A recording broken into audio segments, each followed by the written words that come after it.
इस कोर्ट को नाले, नदियां, सफाई, रोडें, इस सब कुछ को क्यों टैकल करना पड़ता है? क्योंकि कराची जो है वो बुनियादी तौर पे एक लवारिस शहर है, जिसके जो जामिन हैं उनके क्या किरदार हैं उस पर भी बात करते हैं, और जो हाकिम हैं उनके क्या किरदार हैं उस पर भी बात करते हैं। पहले तो इसको जो बचाने वाले पाकिस्तान तहरीक इंसाफ आए थे, जिनको एक स्वीपिंग रिप्रेजेंटेशन की इजाजत इस शहर ने दी, इस उम्मीद से दी कि आप कभी हमें शायद बचा लें, जिन्होंने 1100 अरब रुपए हमें प्रॉमिस किए थे, जिनमें से शायद कोई 4 अरब रुपए आए हैं, और वो भी उन कामों के लिए नहीं आए हैं जिनके प्रॉमिस हुए थे। उसका क्या किरदार रहा है शहर में उस हवाले से, और वो कितने इंट्रूसिव हैं इस हवाले से, हमारे इस सूबे के चीफ मिनिस्टर साहब ने क्या फरमाया, आपको दिखाते हैं। सूबे के जो मसले बताता हूँ, उनको चिढ़ क्यों लगती है इस चीज से, एकदम हमलावर क्यों हो जाते हैं। बड़ी परफॉर्मेंस की बातें सुनी ना हमने, वो जी हमने ग्रोथ हमारी इतनी फीसद से इतनी फीसद हो गई, 2.1% से 3.94% आपकी ग्रोथ हो गई है कि रिसोर्सेज भरने की बजाय कम क्यों हुए। हमारे साथ शदीद नाइंसाफी हुई है। हमें वो प्रोजेक्ट्स दिए गए हैं जिनकी हमें जरूरत नहीं है, जबरदस्ती थोपे गए हैं। साहब उठ के कहते हैं कि जी कितने साल हो गए, कितने मोटरवे बना लिया आपने। 18वीं तरमीम पे क्रिटिसिज्म होता है, एनएफसी पे क्रिटिसिज्म होता है, कहीं नाले नहीं बनाए।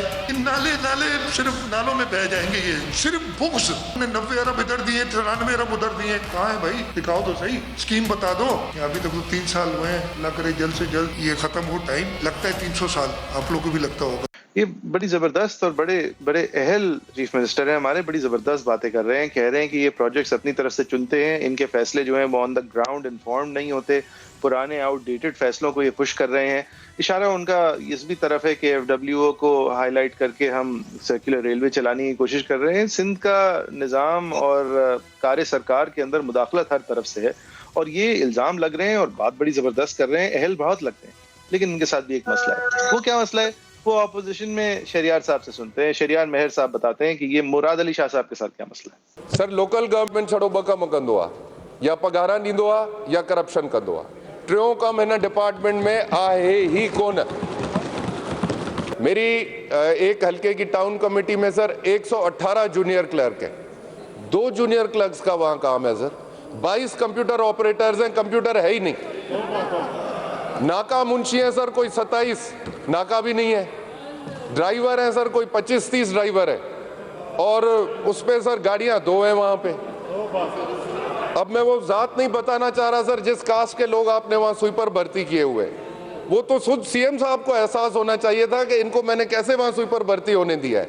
वो काम नहीं करते सर। एडो कूड़ ये बेलेटेंट लाइस ॻाल्हाए चीफ मिनिस्टर पंहिंजी तकरीर में, त असां इन लाइ इहो डिपार्टमेंट ठाहियो आहे। अच्छा, इनके साथ ही मिलकर गालिबन एमक्यूएम ने हुकूमत की थी, जिसको बड़ा दर्द है कराची के लिए। किस तरह का दर्द है वो खालिद मकबूल सिद्दीकी साहब ने बयान किया है। किस तरह बयान किया है आपको दिखाते हैं।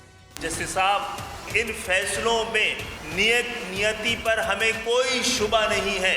होना तो ये चाहिए था, जिन्होंने इजाजत दी आप सबसे पहले उनको गिरफ्तार करते। काका नामी एक वारदातिये को, उसको हमने किसी कानून के कटहरे में नहीं देखा है, उसके बारे में किसी सजा का ऐलान नहीं सुना है हमने। जिन अफसरान ने इजाजत दी थी, मकानात, दुकान गिरा भी रहे। दीवार से लगाने के बजाय दीवार से चुना दिया गया है शहर। आपके फैसले के साथ हम खड़े हैं, लेकिन उस पर अमल दरामद जिस तरह हो रहा है, वो इंसाफ की और अदल की धज्जियां बिखेरा। जस्टिस साहब, selective justice is no justice, justice delayed is justice denied. क्या बात है, ये आपने सुना ना, बड़ी जबरदस्त लगी होगी आपको ये बात। और एमक्यूएम को तो जोश खिताबत है, एमक्यूएम की अंदाजे बयां, एमक्यूएम का क्या बात है। अब आप बह जाए उनके साथ। लेकिन इनके साथ भी एक मसला है।